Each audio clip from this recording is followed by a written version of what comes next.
Talk of the town. We're the artists, the actresses, the filmmakers too, meeting Venus. Yeah, we're coming through. Shine your light, let your voices be heard. We're spreading love with every single word, from the stage to the screen. We're making our mark, me and Venus, together we embark.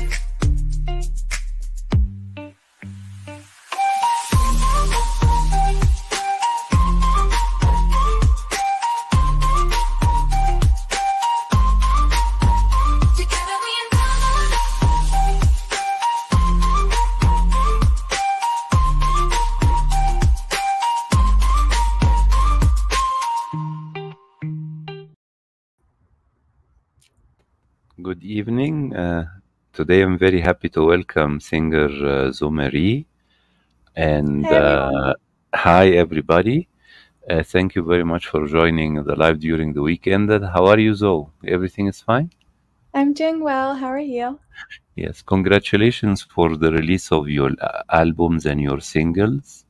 Thank you. And I've been watching the music videos and reading your background biography and the press release. First thing I noticed that your mother and father played a very big role into you becoming a professional singer. So can you tell me a little bit about them, about how they supported you into realizing your dream of becoming a performer? Yes.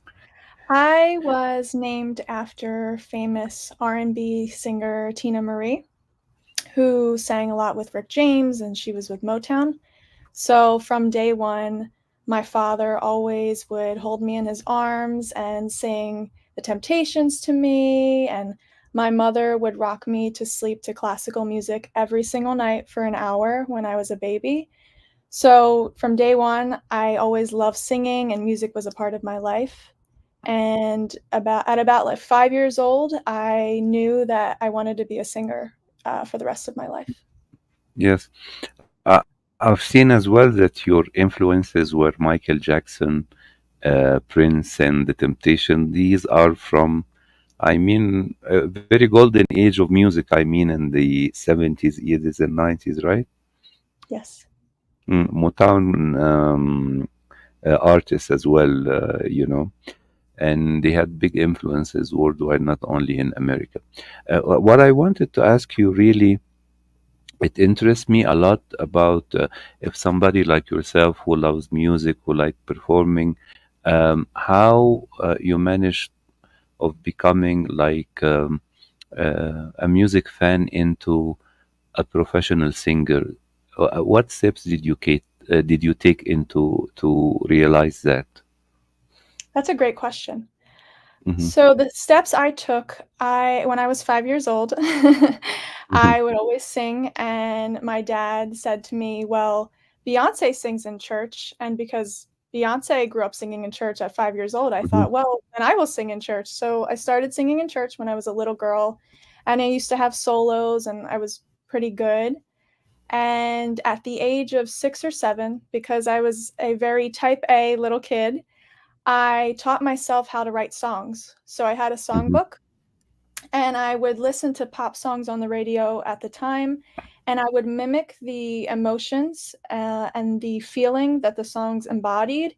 And I taught myself how to write verse one, pre-chorus, chorus, and I still have that songbook to this day.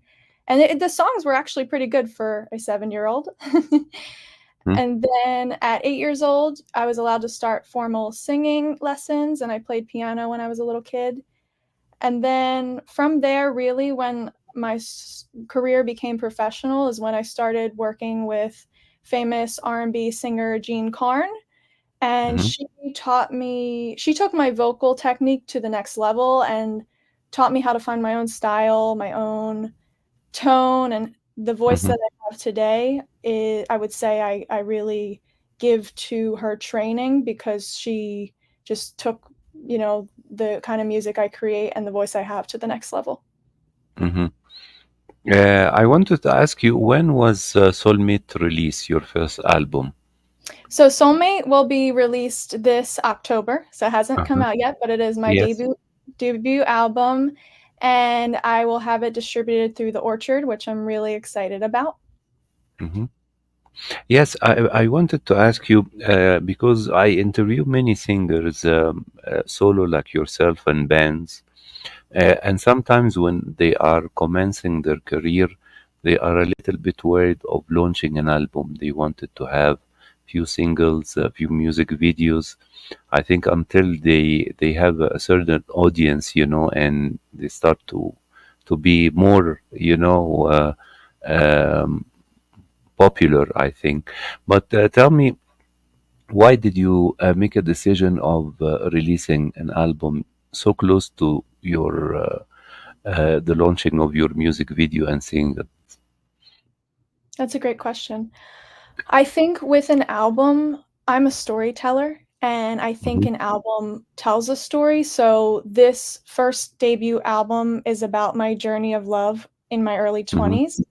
And each Hmm. song cohesively takes you to the next step. And by the end of the album, I come to realize all I really need is self love, and I need to work on loving myself and then joining a healthy relationship versus trying to find validation in other people. So for me, Hmm. putting an album together was very important because it's like creating a movie or a novel. It's this story that I wanted to have this collection of, and my next album will build off of that.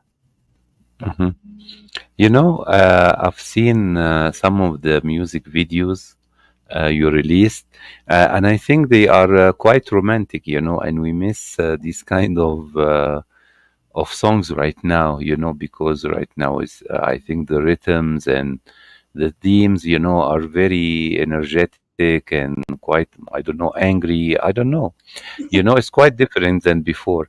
But tell me about your image in the music video. How did you work on it with the directors of the music video? I with any of my imaging or branding, I always say it comes from me. And my message I want to share with the world is to inspire people to give love and be the best versions of themselves. So I think that my imaging reflects that. I really am into Greek mythology and I love Athena. And I think you can kind of see that in some of my cover art, that kind of Hmm. nostalgic classical antiquity branding.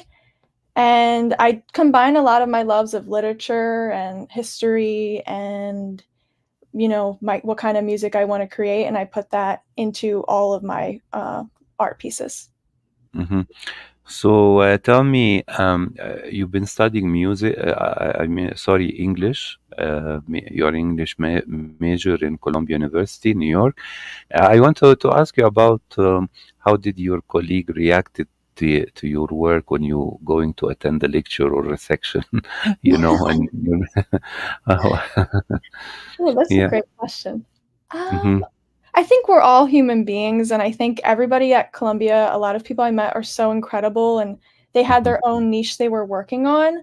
So a lot of people, I think they thought it was cool that I was into music, and a lot of my teachers were really supportive and would ask me to send them my music, which I appreciated.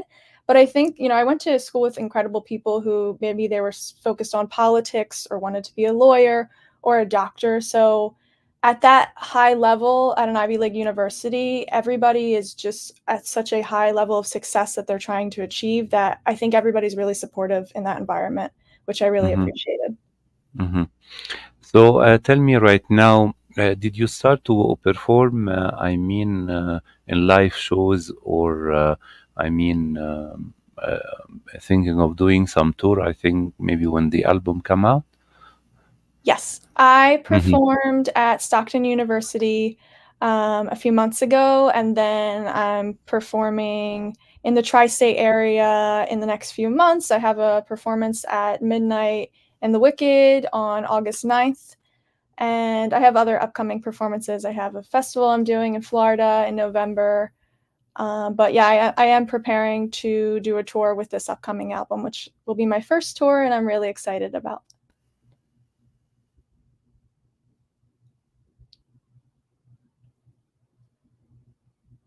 Hmm.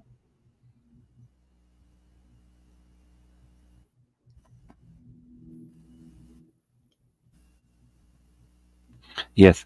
Right now, in your song "Lie to Me," what is the message you try to convey in this song? What are the themes you try to send out to the audience?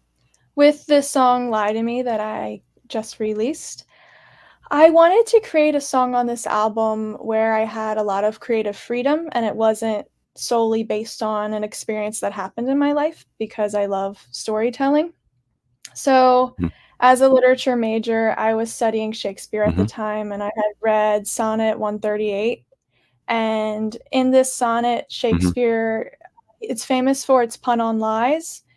And basically, the male love interest is saying, lie to me about my age to his female love interest. And he's basically saying, and I'll lie and pretend that, you're faithful to me.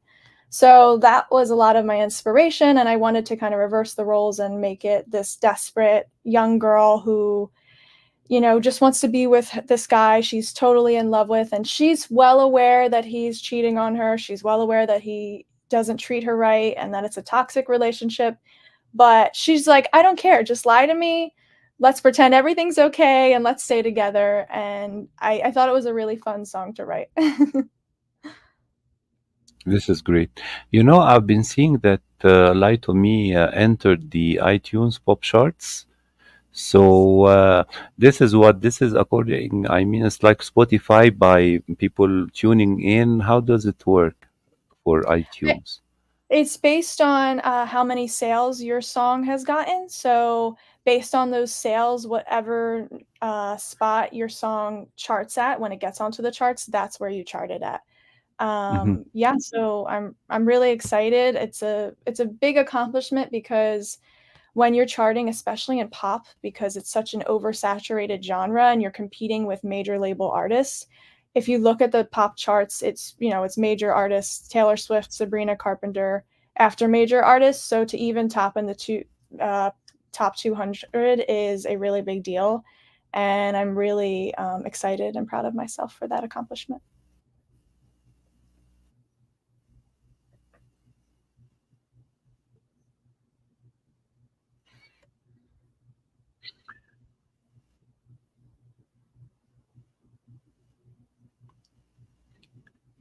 Great. Right now, so when the album will be released, right now, do you think the regular media like CDs are quite still popular among audience, or as well the album right now it's all about digital? You can find it on iTunes, Spotify, Amazon, and similar platforms.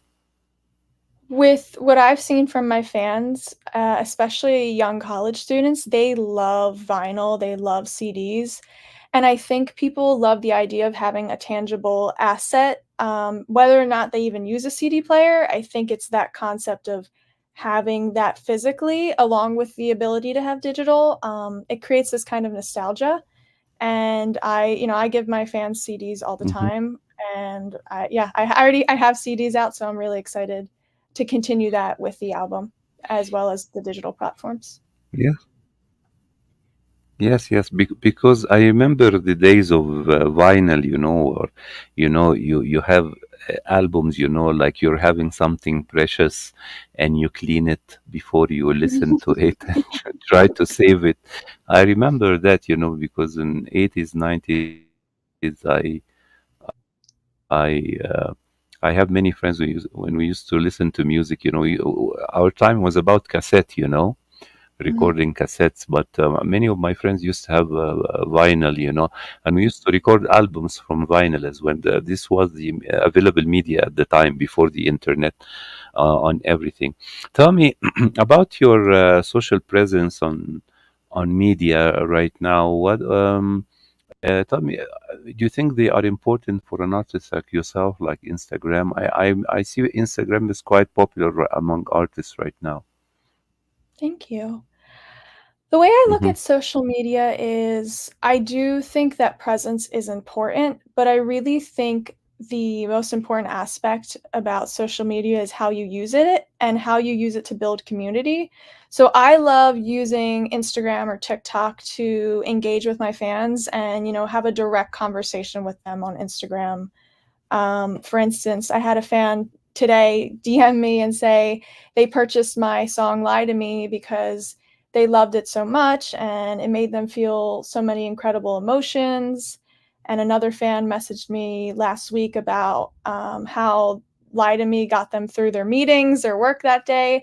And to me, that's why I create music. I love that connection and being able to brighten someone's day. Hmm.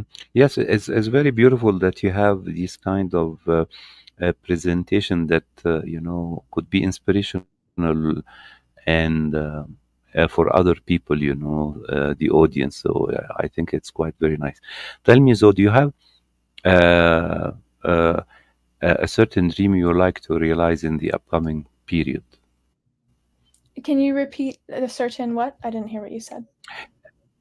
Do you have a certain dream you would like to realize in the upcoming period? Oh, a certain dream. I am a dreamer. Hmm.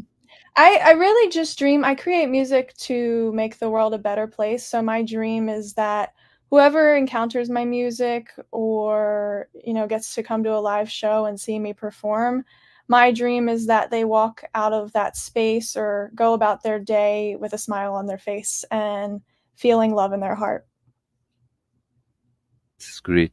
So, what is your favorite Shakespeare play? Hmm. My favorite Shakespeare play is Othello. I love Othello. I've read it Othello. multiple times. Hmm. Yes. I just think Hmm. it's so, and it's been adapted. I think there was a movie in the 90s with Many, many. Lawrence Julia. Fishburne. Yeah, yes. Lawrence And Fishburne and Kenneth Branagh play Iago. yes, Uh, Iago. Yep. and before it was made as well in the black and white era by Orson Mhm. Welles. Yeah. Yes. Yes, yeah, yeah. Have you seen the movie Shakespeare in Love? No, I haven't. Is it a good movie? It is a good movie. I used to work in Universal Picture when it was released, and it won several Oscars. Wow. It with Gwyneth Paltrow and Joseph Fiennes playing a young Shakespeare. And the movie, imagine how Shakespeare get inspired, through a love story to write Romeo and Juliet. I love Romeo and Juliet too. I'm a hopeless romantic. I think it reflects on your lyrics and music as well and performance. So Yes. yes. So Zoe, I wish you all the best on the upcoming release on the album and your tour and performance promoting it. And I want to thank you again for coming to the live during the weekend. I wish you all the best in your releases and also your studies. Thank you so much, and thank you for having me. I hope you have a wonderful day. You too. Thank you. Bye-bye. Bye. Bye.